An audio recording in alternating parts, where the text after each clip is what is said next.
Assalamualaikum warahmatullahi wabarakatuh. Perkenalkan, saya Deswita Ayu Safitri dengan NIM 2404080028.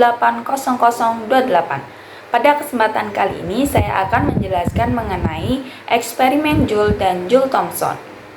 Sebelum memahami mengenai eksperimen Joule dan Joule-Thomson, ternyata pada abad ke-18, kalor ini tidak dipandang sebagai energi, melainkan fluida yang bersemayam di suatu materi dan dapat mengalir ke materi lain yang lebih dingin.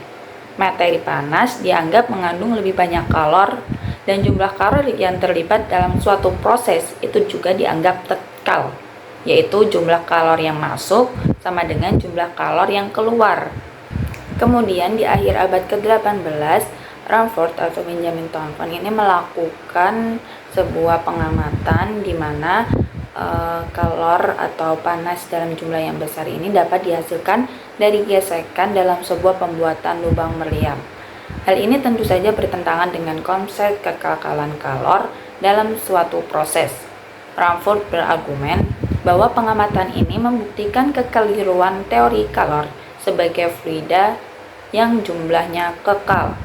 Terlepas dari upaya Rutherford, teori kalor ini tetap diabsorpsi hingga tahun 1800-an. Kemudian teori kalor baru ini mulai tumbang setelah Joule membuktikan bahwa kalor adalah bentuk energi yang setara dengan energi mekanik. Berdasarkan pada gambar di samping, ini merupakan alat yang digunakan Joule untuk membuktikan bahwa kesetaraan kalor dengan energi mekanik. Di sini, ketika beban dilepaskan, energi potensial beban ini akan diubah menjadi energi kinetik air melalui pengaduk, di mana gesekan di dalam air ini kemudian akan menyebabkan kenaikan suhu air. Air ini dapat menjadi panas tanpa kehadiran materi lain yang lebih panas sebagai penyedia kalor. Pada tahun 1843, James Joule ini berusaha melakukan eksperimen untuk mengukur besaran dou per dove pada T konstan dengan menggunakan alat sebagai berikut. Alat ini terdiri atas termometer, kemudian ada air yang suhunya dijaga konstan, kemudian ada pengaduk, dan dua buah ruang yang di tengahnya terdapat katup pemisah.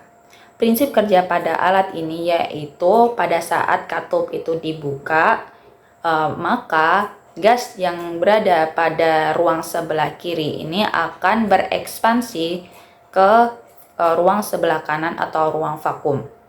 Karena pada ruang vakum ini tidak terdapat tekanan atau P sama dengan 0, maka ekspansi ini terjadi tanpa adanya tekanan yang dihadapi yang menyebabkan dW itu sama dengan 0. Dan ekspansi semacam ini itu disebut ekspansi bebas atau free expansion. Dengan dW yang sama dengan 0, berdasarkan hukum pertama termodinamika yang menunjukkan besaran bahwa dU itu sama dengan dQ, maka besaran Q ini diharapkan dapat dihitung dari pengukuran perubahan suhu atau DT air yang bertindak sebagai reservoir pada panas.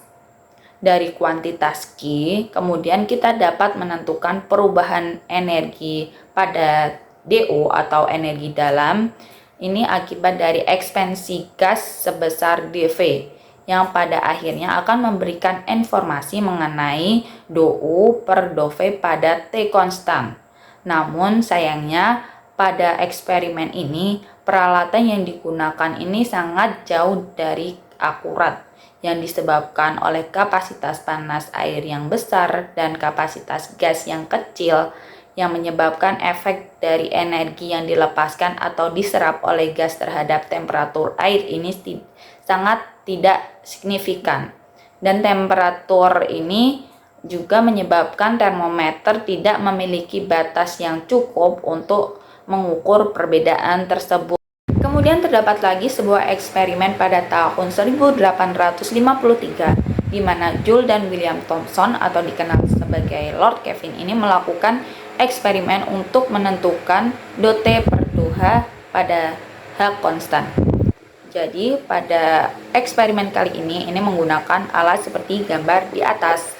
Jadi peralatan ini memiliki dinding adiabatis yang terdiri dari dua buah ruang yang dipisahkan oleh membran.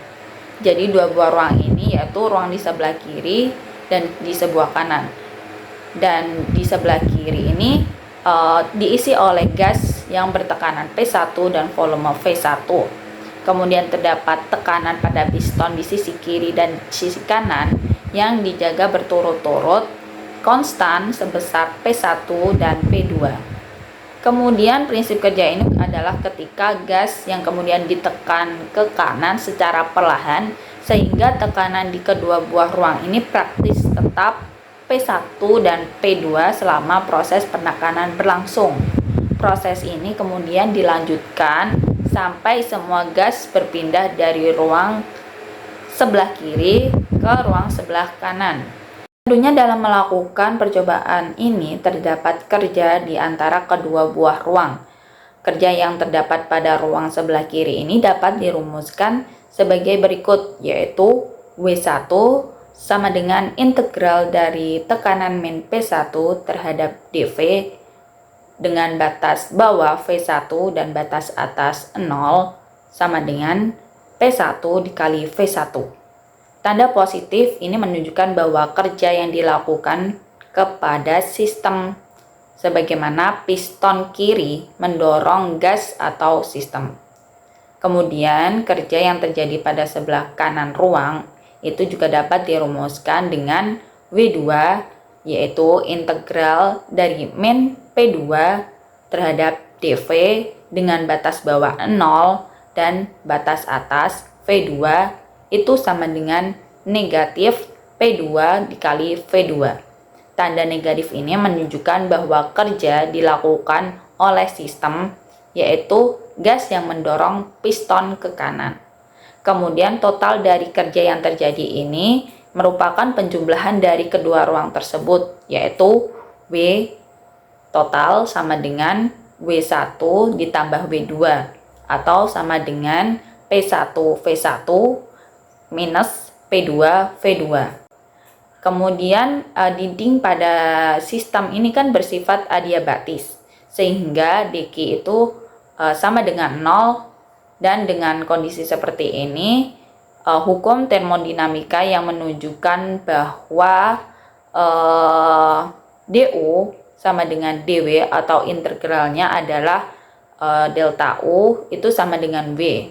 Substitusi dari v dengan persamaan di atas ini akan memberikan persamaan yaitu U2 min U1 sama dengan P1 V1 minus P2 V2 yang kemudian dapat ditata ulang menjadi U2 plus P2 V2 sama dengan U1 plus V1 P1, dimana kita tahu bahwa entalpi ini dapat diperoleh dari U plus P kali V, yang kemudian dari persamaan di atas itu dapat diringkas menjadi H2 itu sama dengan juga H1, yang menunjukkan bahwa proses ini berlangsung dalam keadaan entalpi tetap atau yang juga disebut sebagai isoentalpik, di mana delta H ini sama dengan 0. Dan percobaan Joule-Thomson yang mengukur dot T per dot P pada entalpi tetap ini didefinisikan sebagai koefisien Joule-Thomson atau mu J(T).